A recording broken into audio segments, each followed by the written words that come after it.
కి ఆశ్రయముగా ఉండును.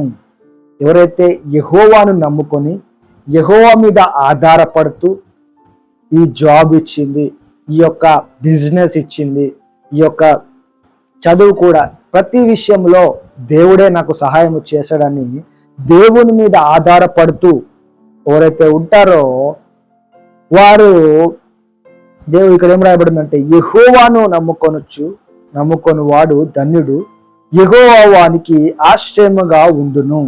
అంటే అప్పుడు దేవుడు వానికి కాపలిగా వాని కాపాడుతూ ఉంటాడు. వాడు జలముల యొద్ద నాటబడిన చెట్టు వలె ఉండును. అంటే వాడు జలముల వద్ద నాటబడిన ఒక చెట్టు వలె ఉంటాడంట. అది కాలువ ఊరను దాని వేళ్ళు